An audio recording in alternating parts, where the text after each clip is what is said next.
Mr. Speaker, I know the House will join the nation and the Commonwealth in sending our very best wishes to their Majesties the King and Queen ahead of the Parliament. This will be a moment of extraordinary national pride, a demonstration of our country's character and an opportunity to look to the future in the spirit of service, unity and hope. Mr. Speaker, this morning I had meetings with ministerial colleagues and others. In addition to my duties in this House, I shall have further such meetings later today. Sir Stephen Timms. Mr. Speaker, at question time last week, column 725, the Prime Minister referred to record numbers of people in work. In fact, as he knows, the number of people in work at the moment is still less than it was just before the pandemic, 122,792 less, according to the latest official figures. Will he reassure the House that he's not slipping into the bad ways of his predecessor but one? And will he properly correct the incorrect statement he made last week? Mr. Speaker, that clarification has already been made, Mr. Speaker, in Hansard, but there are near record numbers of people in work and in payroll, and that is thanks to the actions of this government, Mr. Speaker, one record we're very proud of. Very much, Mr. Speaker.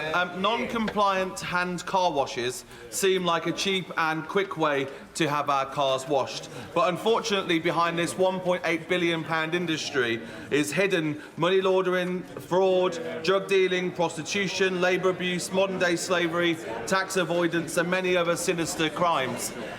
This is an estimated £500 million lost in tax revenue, a pull factor for illegal migration, and the pollutants often used are damaging to the environment. Does the Prime Minister agree with me that it's time that we now step away from the voluntary scheme and have a mandatory scheme to protect people? Well, Mr. Speaker, we expect all businesses to follow the law, including providing fair pay and working conditions for their employees. We're tackling exploitation in the labour market, especially by increasing funding for enforcement bodies to over £35 million a year, and we will continue to keep the position of hand car washes under close review. We now come to the Leader of the Opposition, Keir Starmer. Thank you, Mr. Speaker. Can I join the Prime Minister in his comments about the coronation? Across the House, we're all looking forward to the celebrations this weekend. Mr. Speaker, does the Prime Minister know how many mortgage payers are paying higher rates since the Tory party crashed the economy last autumn? Well, Mr. Speaker, our record on home ownership is crystal clear. Because of our tax cuts, 90% of first-time buyers now don't pay any stamp duty at all, Mr. Speaker. And last year we saw the largest number of people buying their first home in 20 years, Mr. Speaker. That's a Conservative government delivering on people's aspirations to own their own home. Keir Starmer. Mr. Speaker, the question was how many people are paying more on their mortgages each month. And the answer that the Prime Minister avoided giving is 850,000. Nearly 1 million people paying more on their mortgage each month because his party used their money as a casino chip. That's why George Osborne called them economic vandals who created a self-inflicted financial crisis. Not for the Prime Minister and his non-dom thing, not for the super wealthy they gave tax cuts to, but for mortgage holders all across the country. So, does the Prime Minister know how many more people will be joining them on higher mortgage rates by the end of this year? Mr. Speaker, thanks to the actions we're taking, in fact, the Bank of England is showing that public expectations of inflation have now eased to a 15-month low, Mr. Speaker. Consumer confidence is at the highest level that it's been at since Russia invaded Ukraine, and because of our stewardship of the public finances, we can see a clear way to reduce debt and bring interest rates down. But, Mr. Speaker, he keeps in this habit of quoting the former Labour shadow chancellors. We know that our plans will deliver lower inflation and lower interest rates, but we know that his plans just mean more debt, Mr. Speaker, and I quote, year after year after year. Those aren't my words, that's the assessment of the former Labour Shadow Chancellor. Mr. Speaker, the question was how many more people this year are going to be paying more on their mortgages? And the answer that he avoided giving again, he knows these answers. He's got the stats there in front of him. 930,000 people. So by the end of this year, I know they don't want to talk about it, that's why he won't answer the questions.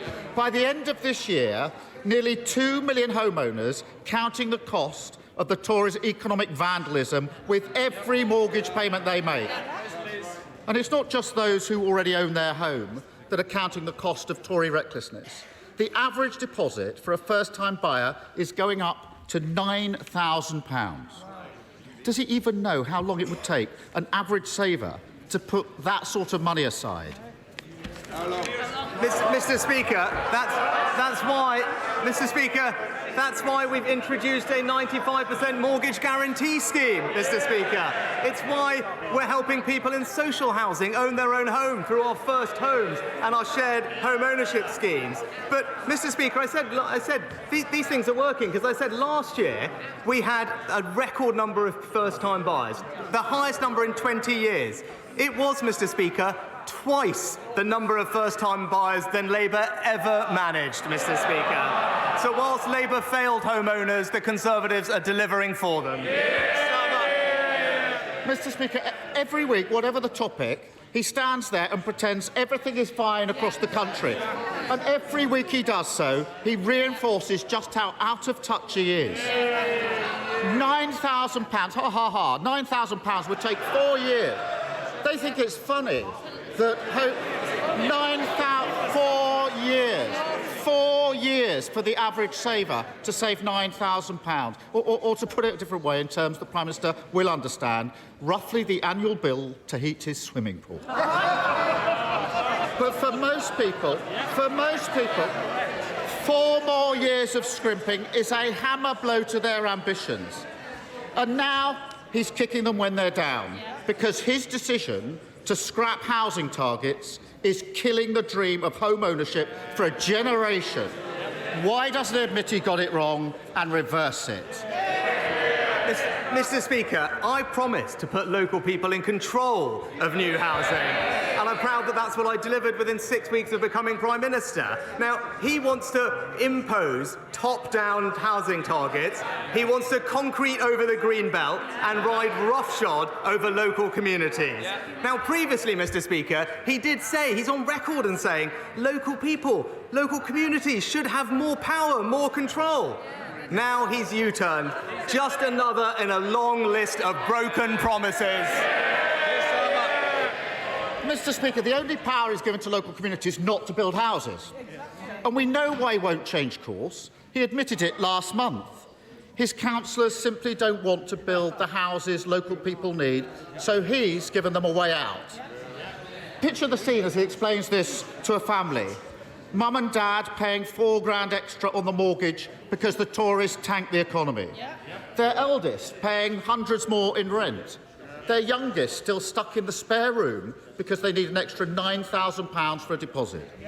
Then along comes the Prime Minister and merrily tells them, sorry for crashing the economy, we don't want to talk about that.